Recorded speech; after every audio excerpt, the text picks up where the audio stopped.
ए से बी तक की दूरी को तय करना है।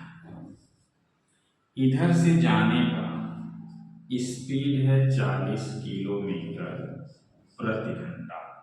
इधर से आने का स्पीड 40% का 50%, ठीक है, बढ़ा दिया जाए।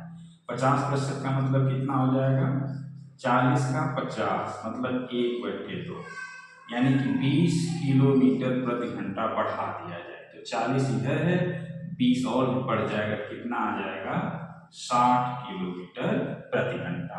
और औसत दूरी क्या होता है, औसत चाल का जो फॉर्मूला है 2xy/x+y होता है। तो 2 जाने का 40, आने का 60, दोनों का योग 100।